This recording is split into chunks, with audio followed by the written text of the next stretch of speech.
there was a few things that I wanted to go over.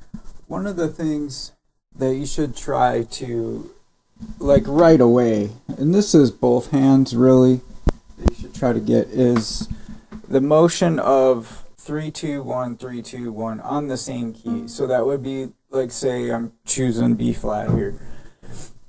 3 2 1 3 2 1. So you would start like that. Maybe even start with like 2 1 2 1 2 1. But really, in reality, we're gonna go like, I'm saying, if that's too hard right away to just do this type of motion, then just start with hitting a different finger, same key, and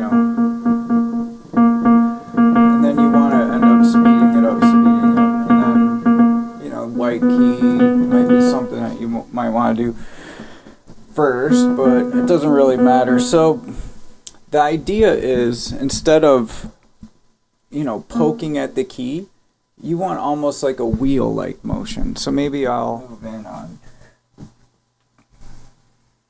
So let's do 3 2 1 3 2 1 3 2. See how my wrist is like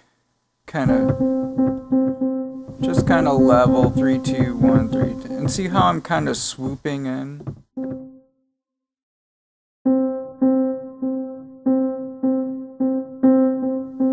So see how it's like a wheel? You don't want to poke at these. You want to just kind of wheel it, wheel it, wheel it.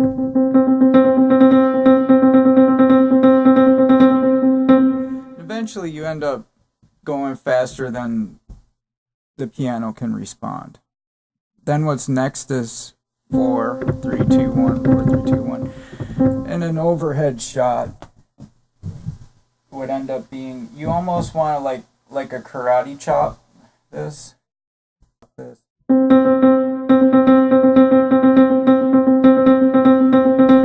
that's 4 4 3 2 1 4 3 2 1. And then if you really want to go crazy with it, 5 4 3 2 1. And then taking into account that the pinky is much shorter than the next finger, so you want to.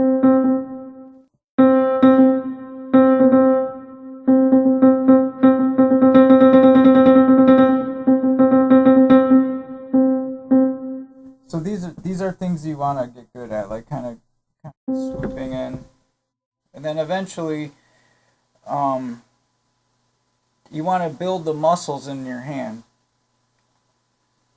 So the pinky muscle should end up being like pretty strong. Like when you feel the side of your pinky, it should be strong. And same thing with this thumb. See that the bulge there in the thumb muscle. You want that to, you want that to feel like there's some muscle in there. That comes from playing a lot, and then also lifting a finger as high as you can while keeping all the other keys down. Lifting a finger as high as you can, stretching it, and then slamming it down. Picking up a finger as high as you can, stretch it, slam it down. Now the other thing, I don't know if you can see this, I got a pretty decent camera, but I never liked the feeling of plastic keys. So I've taken a razor blade and kind of put like microscopic little, not microscopic, but very small scuff marks, kind of in a side-to-side motion, so you feel that roughness on the keys. And I've done that. You can't see it with the white keys as much maybe, but I scratch up my keys on purpose. I wouldn't do it with sandpaper because it just ends up making a mess. And even doing this, it ends up making a mess. And so, you want to be careful when you're doing this so it doesn't fall in the little cracks. Some companies I know Kawai, the Japanese company of pianos, Kawai makes a good plastic for the keys, and so I think Yamaha started doing it too. And some of the black keys are still made from wood, but the white keys are plastic. And those two companies have made the white keys.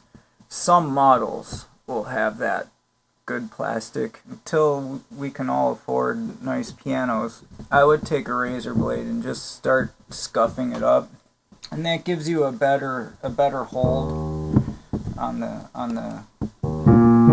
keys.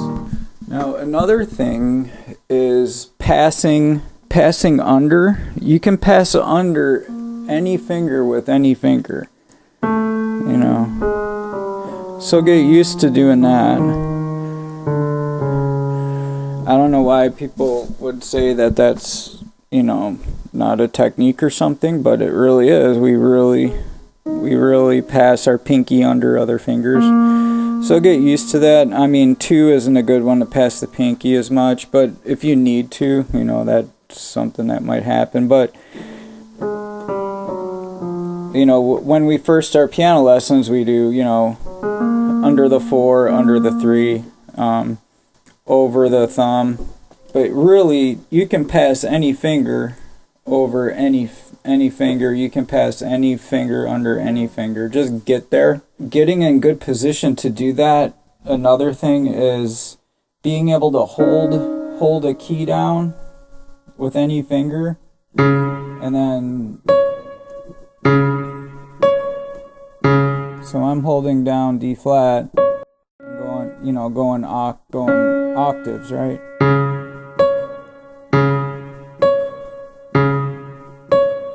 So that's with a light key like that. So what I'm doing is that type of sliding in, making your hand kind of small,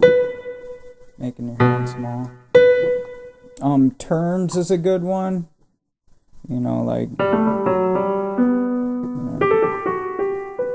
so that would be like back and forth, one note up, half step down, and then whatever note it goes to. Now it doesn't have to be that pattern. It can be, half step forward, full step down, half steps in both directions.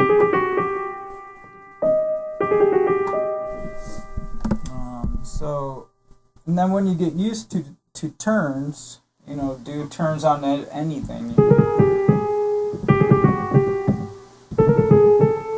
Then get used to doing it with a...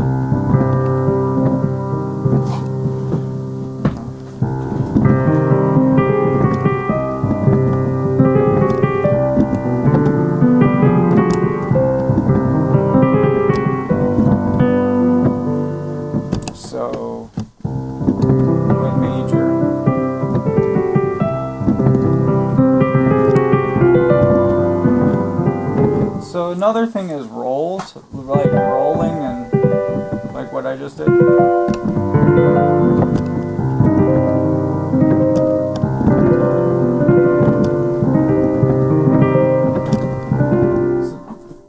don't know really much of a technique for that, except make the hand in the shape of what you're going to do and just do it.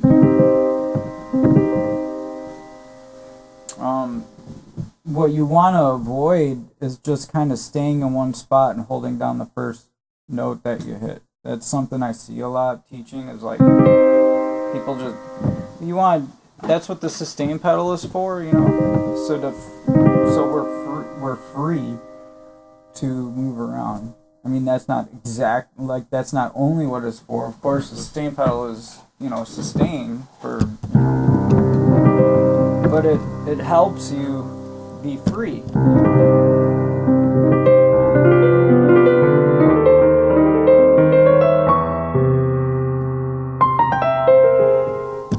So just, hold down. Holding down. So the last exercise, I would be holding down a key, moving around, holding down any key. So, make your pinky, so do this with all fingers,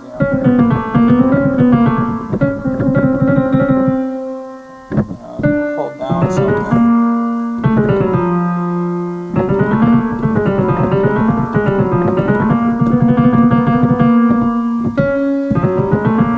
You get the idea. So these are practicing things. You want to you want to get it so you can do all these things at any time, in any situation, if your left hand is moving or not, you know.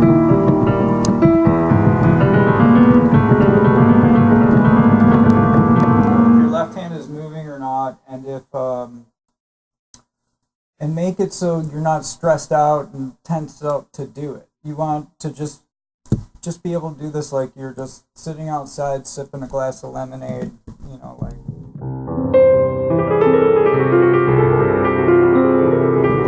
And when you can do that, then you don't have to worry about the exercise anymore, right?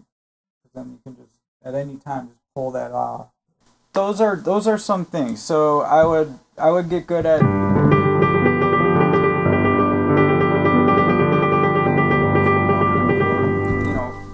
I would get good at adding the pinky if you want. I mean, I haven't seen a lot of songs that do that, but be able to do it while you're doing left hand stuff, you know.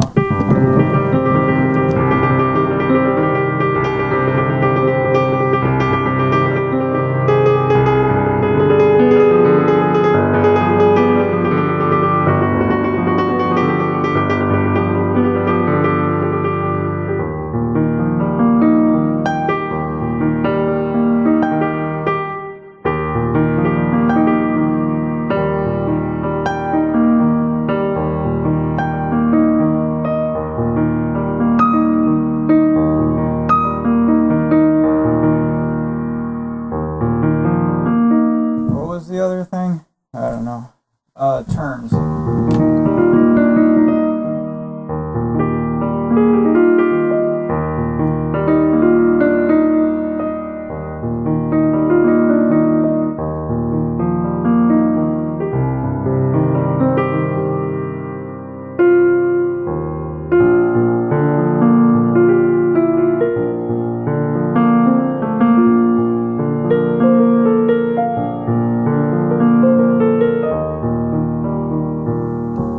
So notice my left, how I was doing a different set, you know, like I don't know, what was I doing here for the B flat, you know, for E flat, like that. So I didn't plan this, it's just, you know, if you're gonna run up a B flat, you know, I just did an octave right there, and then I brought my fourth finger up, because I want to hit all these, right? So, and then for E flat, you just do whatever, maybe add a 9 or something.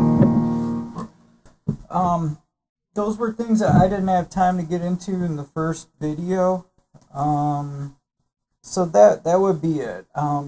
One thing is always be ready to play an arpeggio of any chord. You know, you just go up and down the whole piano.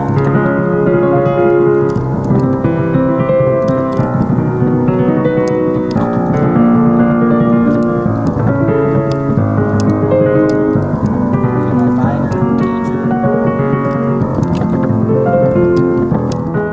Do all 24, but minor, major, all of them. And then the other video, I add chromatics, I add trills, I add tremolos. So